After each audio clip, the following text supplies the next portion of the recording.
What's going on, everybody? Here we are on a Wednesday, and that is Question and Opinion Day. Again, where I share my opinions with all of you on anything card related that you're interested in hearing my opinion on. And as always, 5 really great questions again this week. Now, it's a short week. It's we had Labor Day weekend. We got a little extra rest and relaxation, maybe a little bit of a hangout. And you know what else? It's 166 more work days until summer vacation. Not that I'm counting.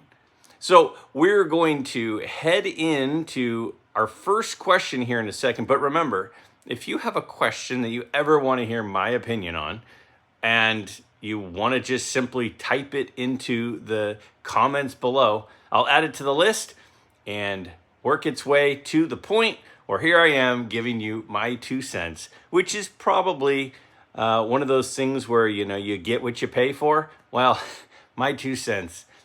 There you go. Let's look at our first question here. Greg, your long-lost uncle dies and leaves you $1 million. You decide to take 100,000 of that and invest that amount in cards for long-term appreciation. How would you allocate it? Would you buy one card for 100,000, or would you split it up and buy 20 cards for 5,000 each, as an example? Oh, yes. Now, we all would love to have this huge pot of money to go on a shopping spree with, right? Now, this particular question is especially interesting to me because you talk about $1 million. I know 100,000 wasn't for cards, but $1 million total amount that I would be receiving. And there was just everywhere I turned over the last few days, over this past weekend, everywhere I turned, it was all about this brand new card that was just created that had about 5 cents of materials in it, was worth $1 million. Let's take a look at what I mean. Well, first, let's hear from Jeff talk about it. Jeff, tell us what happened. The $1 million card has been pulled. This Victor Wembanyama Topps Chrome Superfractor Auto was pulled by Z Collector M last night. Well, there you have it. Apparently, we got $1 million card that just hit the market. And there's a bounty for $1 million, and that's all anyone is talking about. There's one true Wemby Superfractor rookie autograph card that I'm paying $1 million on, and it's this card that you're looking at on the screen right here. Here's the one of one hit by Z Collector M. It looks like they made a burner account because this is their first post. And so I'm out here. I just saw that the one-of-one Superfractor Wemby, the $1 million bounty card. Let's talk about bounties. It has been pulled. The one-of-one Superfractor has been pulled.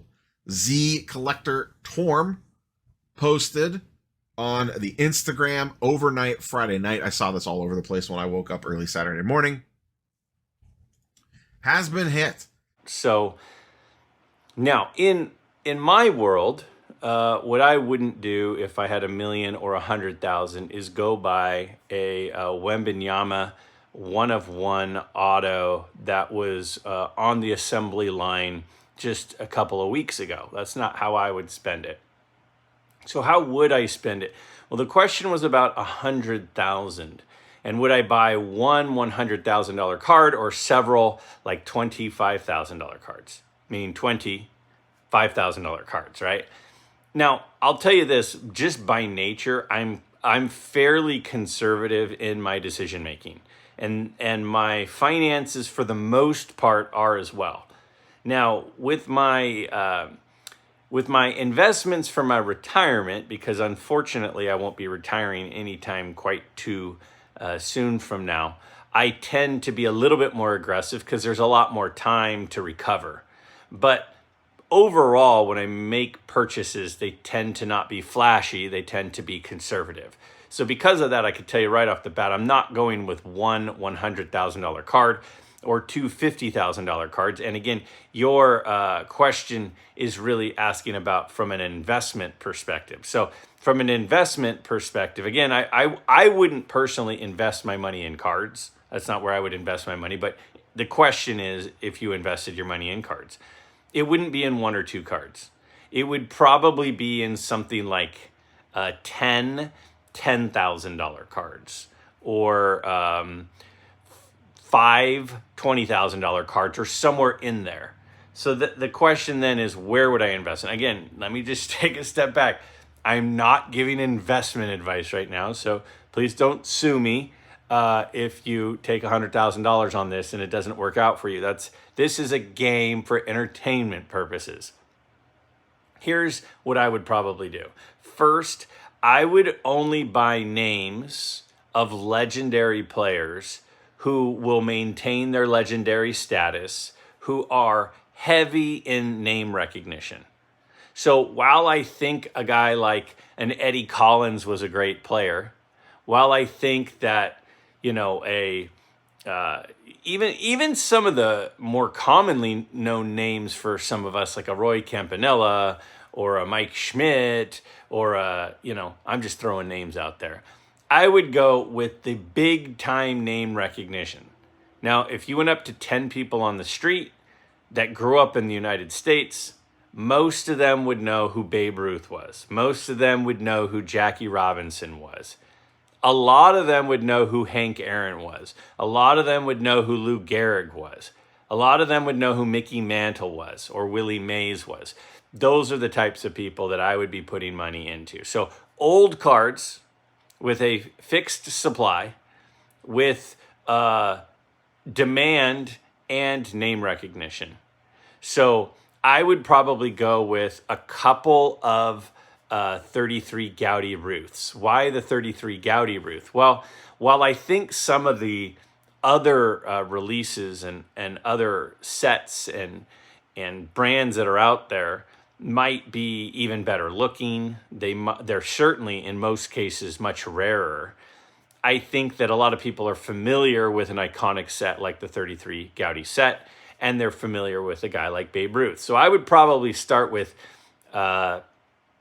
maybe 3 of those, maybe all 4 of them. I'd probably go with all 4 of them.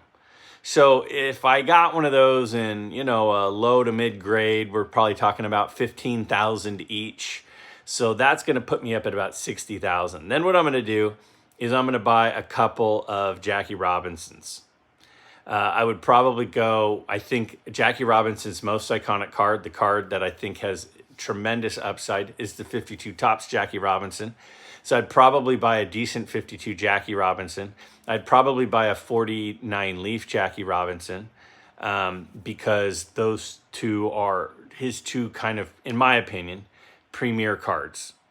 So I would probably maybe go with those 6 cards. So the 4 Ruths, the 52 Jackie, and the 49 Leaf Jackie, and get his best grade. I mean, again, it's not about the grade, but in a card like that, to a certain extent, for other future buyers, again, this is an investment. This isn't just about what Greg likes for Greg's collection. So because a lot of people do care about the grade, I would probably try to get the nicest eye appeal with the highest grade in that budget to be able to buy those 6 cards with my $100,000. I think that that's probably the route that I would go.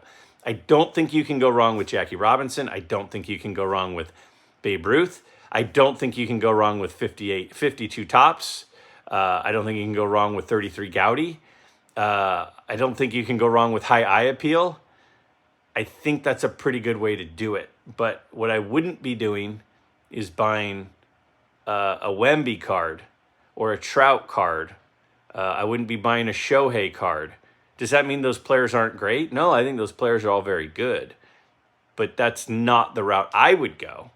So whether that's a good answer or not, I don't know. But that would be my answer. Tell me down below, what would you all do? This is a fun question. You got 100,000. How are you spending it? Great conversation this week, Greg. I do have a question for you this week. Given that you are a self-proclaimed derelict collector, how do you prioritize what cards you add to your collection?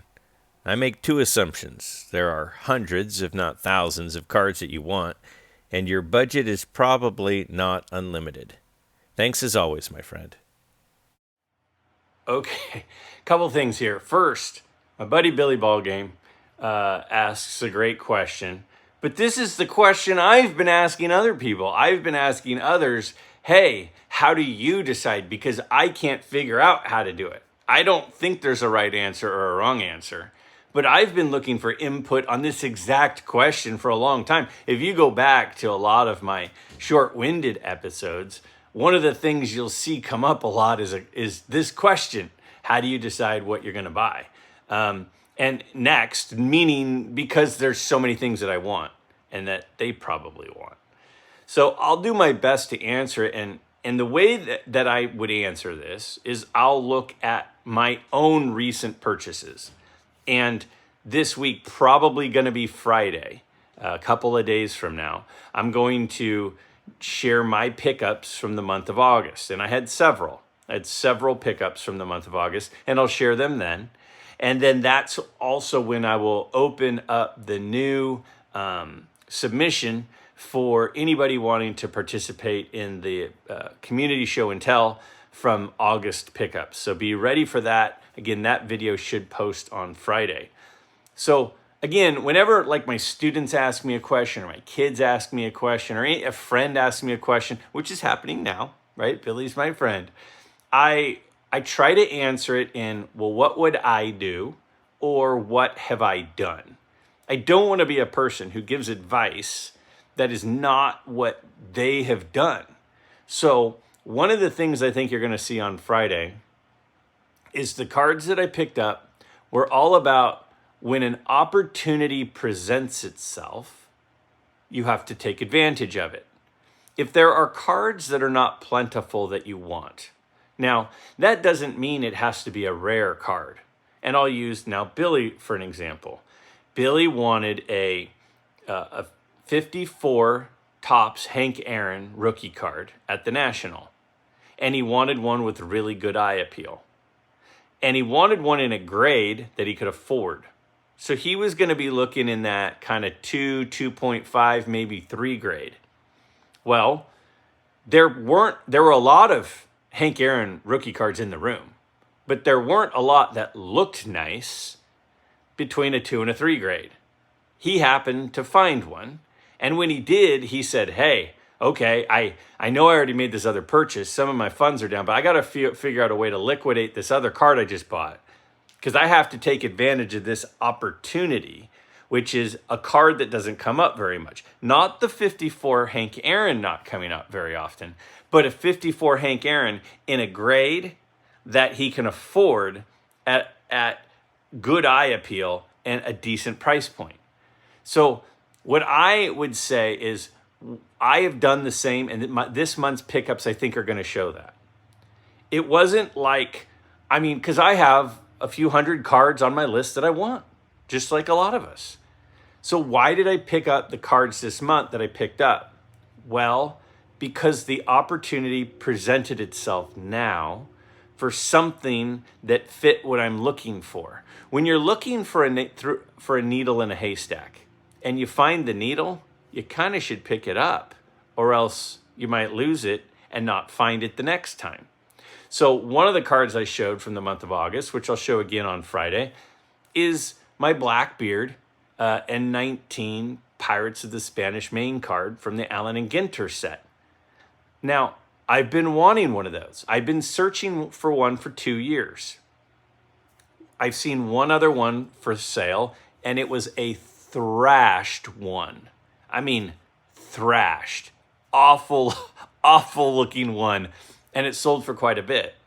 So then this month, when I'm in a Facebook group, and all of a sudden I stumble across one, I wasn't planning on buying a Blackbeard card this month, but the opportunity arose. And when the opportunity presents itself, you've got to capitalize. So I would say that I have my list. I have a lot of things that I want.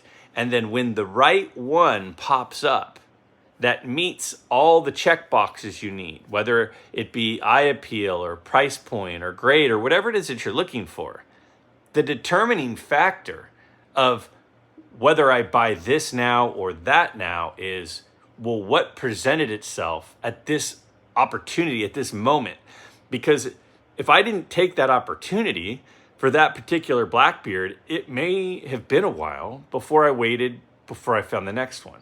So when you have a lot of things that you want, I think that sometimes the decision is made for you based on if it's a rare thing, if it's a unicorn that you're looking for and the unicorn comes prancing across your living room, you should probably put some reins on it and tie it up, because otherwise it's just going to go away. So that's my advice. Sometimes have your list, and when the opportunity arises, pounce. Another great video. Keep it going. Question for next week. You claim that you don't grade your cards with Beckett, BVG, or BGS. I understand and agree with your reasoning there. When you see a card in a Beckett holder for sale that looks better than a similar graded card in a PSA or SGC holder for a significant discount, would you buy that Beckett slab and crack it open to resubmit to PSA or SGC? I find that BVG, BGS slabs have many cards that are undergraded, and you can get those at huge discounts. It always seemed to me that years ago Beckett was more strict in grading due to centering.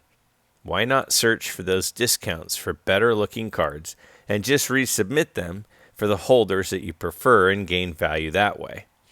I have done this and find that oftentimes the cards grade higher or the same in a new holder. I love this question, but I don't think that I love it for the reason that some of you think that I might love it. I love this question because it sounds like you're kind of aware of an anomaly. All right. I was watching a video, and man, it had to have been at least a year ago. And it was Chris Sewell, investor, collector, dealer in that order, or phenomenal channel, right? And he was talking with someone, can't remember who he was talking to, but he was talking about what anomalies were currently in the market. Like, for example, is a PSA 9 selling for way less than a 10? Now we know in most cases the answer to that is yes, but then is a PSA 9 selling for similar to an 8? And how are they comparing to a card that's raw? So, and what I believe that this is one of the things that he talked about. If not, I'm getting a couple of different conversations that I've heard and acquired in my mind over the last couple of years together. But it was a 9 is selling for very similar to a raw, both of which are selling for more than an 8. And then all of which are selling for significantly less than a 10. And the conversation ended up going, well, if that's the case, if you're not like certain that the card has a really good chance at a 10, and they were talking modern cards, obviously, then you shouldn't even submit it. You should just sell it raw. Because if it gets a 9, you're going to be out the grading fee, you're going to be out the wait time, and on modern cards, you know the turnover of all that stuff. Anyway, I'm beside the point. The point is, it sounds like you maybe found an anomaly. Now, have I ever done this? No. Should I do this? Maybe. There are a lot of opportunities. There are a lot of little opportunities in the market in collecting. And some people go, well, who cares if why are we cracking slabs and redoing this?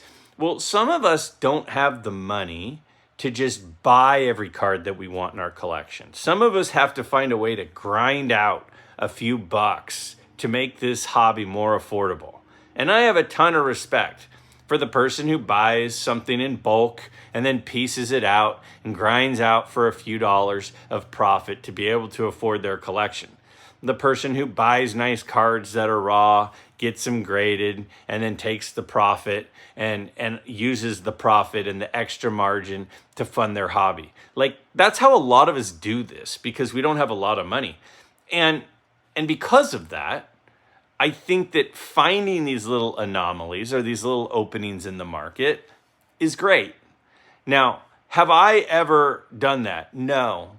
Now, in order for that to work, you have to really trust Beckett grading. You have to really trust your eye. You have to really trust evaluating a card while it's in a Beckett holder. You have to be patient and be willing to crack it and send it in and hopefully get the higher grade. There's a lot of things you have to be good at. So I think the first thing is maybe you're taking yourself for granted that there's a lot of people who would try to do what you're doing and not have the same level of success, because not every Beckett card is undergraded compared to SGC or PSA. So you're able to be identifying ones that are, and then cracking them and submitting them to these other companies, and then having the card in the holder that you want. It is absolutely true that I do believe that we should try to buy the card, not the grade. But the holder does present some challenges. If for some reason you don't want a third party, if for some reason you don't want a Beckett, and some people, well, why would you care if you're buying the card, not the grade? Well, some people just want things to match. Some people want everything in SGC or PSA, or maybe some people want all their stuff in Beckett. It doesn't really matter, but that's just how some of us are wired. So it does matter to some of us. We want nice cards, but we also want our collection to be uniform. And I don't think that there's anything wrong with that. Let's face it, if you're a card collector or a coin collector, the details, right? I mean, let's just talk about that for a second, I guess. If you're a card collector and condition matters to you, then the details matter to you. The centering matters to you. The touch on the corner matters to you. The little tiny print marks might matter to you. The little fish eyes, the wax stains, those things might matter. Those are very particular things. So I think it's interesting that someone could be very particular about centering, very particular about corner wear, but then not be particular about the slabs matching. So there are some people that aren't, there's some people that are. Nobody's right or wrong. In my book, nobody's right or wrong there. So I get that. What I would say is, the question was, have I ever considered doing that? No. Should I? Again, maybe. But I think that I have some anomalies that I focus on. I have some things in the hobby that I focus on. None of us can be good at everything. None of us could walk up to a case and have 100 things on our checklist to run through. We all kind of fall back to a couple of things that we are comfortable with. Some people are comfortable with buying raw and then getting graded. Some people are really good at buying undergraded. Some people are really good at finding value in value boxes and then taking that and flipping that for profit. Some people are good at not caring and just getting whatever looks good to them. So it sounds like you're good at this thing, this anomaly, where there is a time at least that, compared to the standards right now of these other companies, that a lot of Beckett cards potentially were undergraded, and you're doing something with that that's great. Now, while I don't do that, and that's not something that I think that I'll start doing, not because it's a bad idea, but just because I have like a lane that I'm in, and I just try to stay in that lane, because going out of your lane, sometimes the learning curve can be a little bit expensive. And so I'm not going to try to pick up everybody's tips and tricks that works for other people. I try to just do what works for me, and occasionally we'll pick up one thing here and maybe one thing there. But I think the moral of this question and my response to people is get really good at something. Get really educated at something. Do you know this one 3-year run of cards really well? That was one of the things my dad did, is he knew the 59 and 60 set better than anybody on the planet. Like, literally. He would go up to a dealer at the National and he would pluck out ungraded gems that the dealer thought were commons, but they were gems because that card doesn't come centered. And he got really, really good at that. And he used that to fund his collection. And whatever it is that your anomaly is, whatever it is that your little honey hole is, or your little spot in the market is, whether it's value boxing, whether it's finding rare cards and knowing what they are when other people don't, whatever it is, I would recommend finding a sweet spot, finding a zone where you know more than almost everybody else, and then using that to help fund your collection. I think that's a great idea, and it sounds to me like that's what you're doing right here. Hi, Greg. Asking a recycled question because I don't have any creative ideas. Since you're back in school, are you going to spend any less time on your channel or do anything different from the last school year?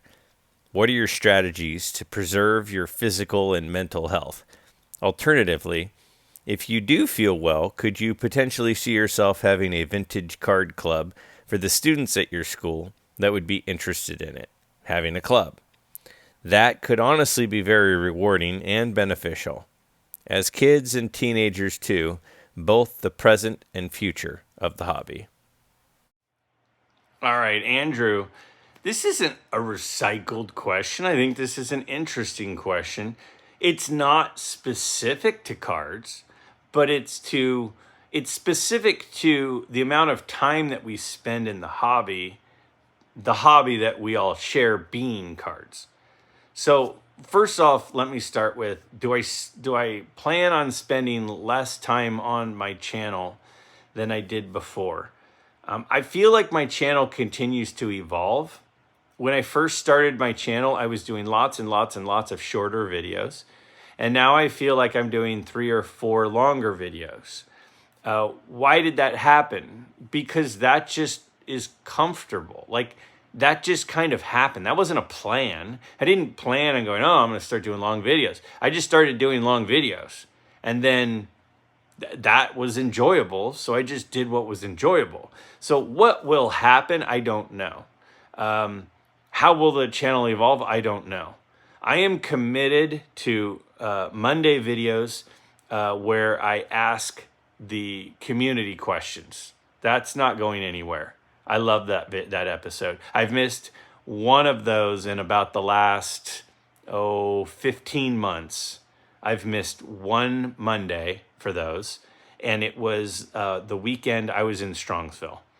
The other video I'm fully committed to is my Q&A or Q&O, this Wednesday video, which I have not missed a Wednesday in about a year and a half.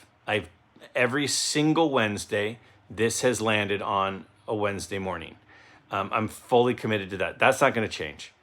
Then there's a lot of other things that I do. I like showing my pickups for the month. I like doing the community show and tell. I like showing cards that are selling for under $50 so we can all kind of keep a pulse on the market. I love doing conversations and collaborations with my buddy Darren, Return to Collecting. That's not going anywhere. And one of the things that, people say is, man, you're going to burn out. It's been 23 months, almost 23 months, about 22 and a half months. And I've been going at the same pace. And I haven't burned out. And people go, how do you do? I don't know how you do it. Let me first say this. I don't miss Lucy's soccer games. I don't miss conversations with Molly or playing golf with Molly. I don't miss spending time with Megan. Those things come first. The reason, I don't know if I've shared this on the channel, but the reason I became a teacher, first of all, believe it or not, I'm extremely shy and introverted. I know that sounds crazy, but it's true. Getting up in front of a class and speaking in high school was my worst nightmare. And now I do it every day. And the reason I do it every day is because I wanted to have a schedule that mirrored the schedule of my children when I had children someday. That's the number one reason I became a teacher.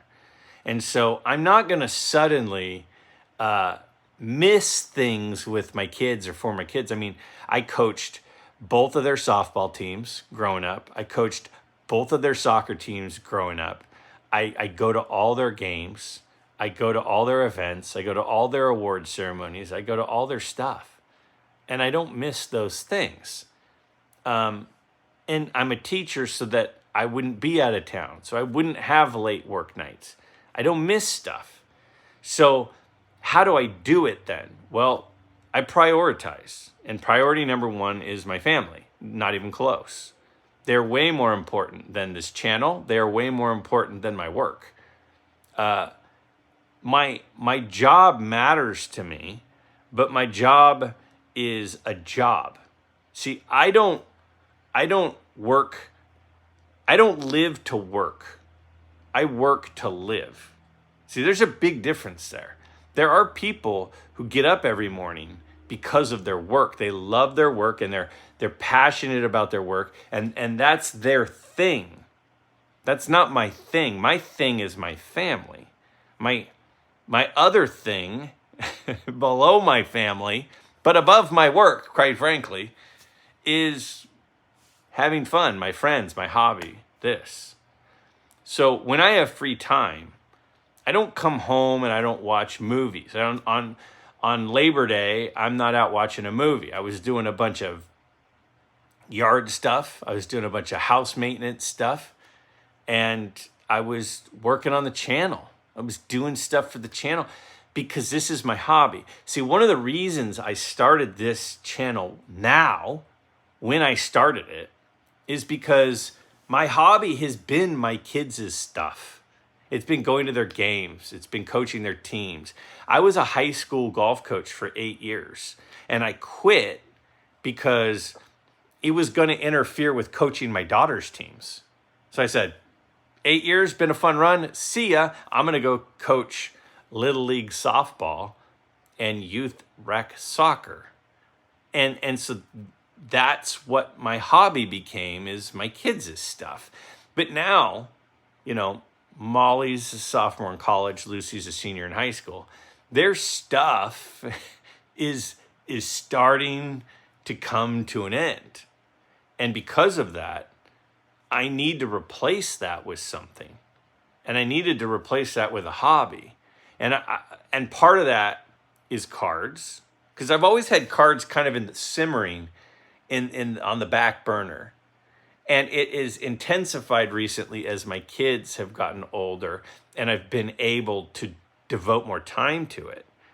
But the big thing I'm replacing my kids is weekend games and weeknight practices and driving to and from practices is a new hobby, which is this channel. This channel is my hobby. I love cards and I love working on this channel and connecting with people and all the friends that I've made. So it's not a deterioration on my health to work on the channel. Will there be times I go 2 or 3 days without a video posting over this school year? Possibly, if something happens. Yeah, possibly. But I expect the Monday and Wednesday videos to be there every Monday and Wednesday. And I expect all the other things that I have going to be happening because this matters to me. This is something important to me. It's something I really enjoy doing. And I know a lot of people think, oh, these guys who make YouTube videos, they just do it for the money. That couldn't be further from the truth. If I was doing this for the money, then I am not a smart man, because the amount, however much you think YouTube pays me, they pay me less. I can guarantee you that. This is not a money-making venture. This is one of those things where it fills me up emotionally.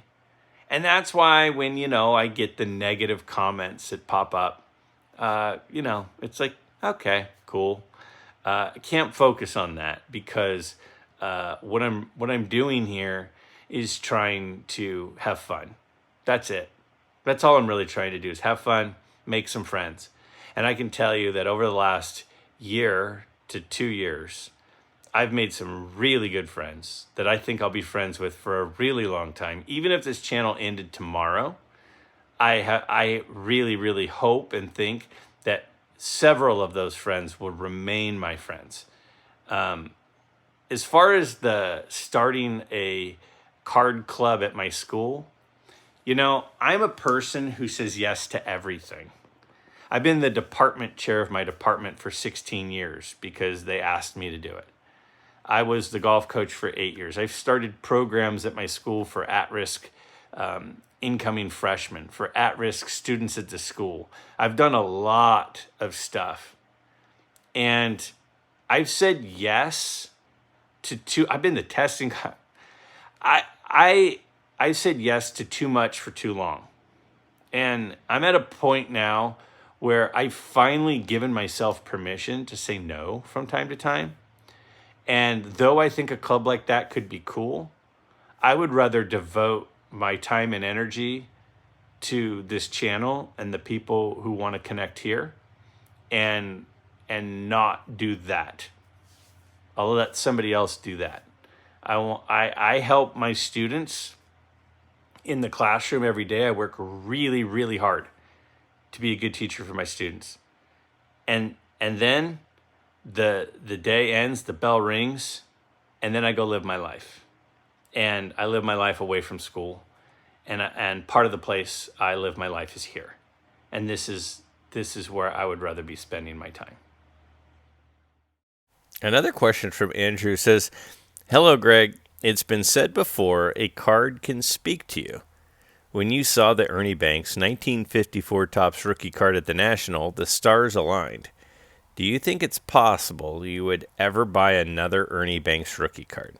If not a higher grade, perhaps a lower grade than your PSA 5, but has the eye appeal and at a great price that you just couldn't be passed up. Ernie Banks did like playing too. What if you hear the voice that the card is getting lonely? Or would you just consider a double of another card in your collection, such as picking up another Blackbeard card?" Alrighty then. It's super funny that the way the queue for the questions that I store up came out is I had 2 Andrew questions back to back, but that's great because Andrew asks great questions. He's a great commenter, and we're all waiting for him to start his own channel. To answer this question, will I ever get a different Ernie Banks 54 Topps? No, I won't. What if there was a really good deal, Greg? Not interested. Moving forward for the rest of my life, I don't really, before I would go to a case and I'd see one in there and whoop, my eyes would go to that card. Now I'll look at the card from a distance, but not with interest. I'll look at it just as an observer. The thing about cards, and I've said this before, I'll continue to say it, is there are cards that you want and are special because of the card. And then there are cards that you have that are special because of the story. And that's the reason it's so hard for some of us to throw certain things away. We go, I can't throw that shirt away. That's the shirt my dad brought back from me when he came back from Cancun. And he was in Cancun and he thought of me and he bought that shirt and he brought it home. I know it's worn out and I know it has holes, but I can't throw it away. That was a special shirt. I think a lot of us can relate to that. And what does that mean? That means it's not that we're in love with a shirt. It's not that this shirt is anything but a shirt. It's just cloth. But the story associated with it means so much more. That's why the cards that I've gotten as gifts, and I've gotten some really, really nice gifts, like really nice gifts. And those are so much more special to me than a card that I saw on eBay that I liked as I was scrolling and I go, I want that card, and I bought it. Like, those aren't even in the same hemisphere. They're hemisphere? Probably should have said stratosphere. They're not in the same stratosphere, right? And it's because of the meaning of the gift. The gift is part of it. You know, my dad has said to me a few times, hey, I was thinking about for your birthday, buying you a card. Is there a card that you'd be interested in? I'm like, don't buy me a card, Dad, because then I'll never be able to sell it if I decide I would rather have a different one because it's from you. And now that doesn't mean that gifts aren't great. Gifts are great. Card gifts are great. It's just those card gifts, the meaning behind them is just like awesome. Now, if my dad saw a card and he said, hey, I think Greg would like this, and he bought it for me, and he said, hey, I saw this, thought you'd like it. That's great. That's totally great. And that'd be a very meaningful card. And I've shared some of those that my dad has given me and other people have given me. But the story matters. The story of the Ernie Banks. The stars all aligned. It was the full eclipse of the moon and the sun and everything all at once. Everything lined up perfectly. And that is a lifelong memory. That is a core memory of life that isn't going to go away. So, no, I'm not going to replace that Ernie Banks. That is the Ernie Banks because of the story. Now, does that mean other people who buy a Grail and then replace it shouldn't? No.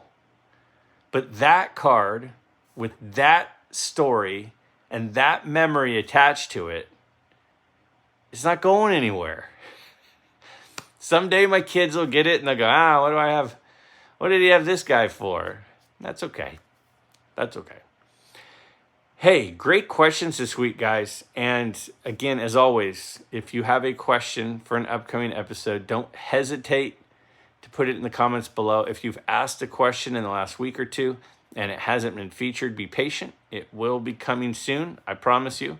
At the moment, I think I have about 8 questions in the queue. So they are working their way through. Don't hesitate to put a new question down below, though. I always look forward to hearing what everybody thinks.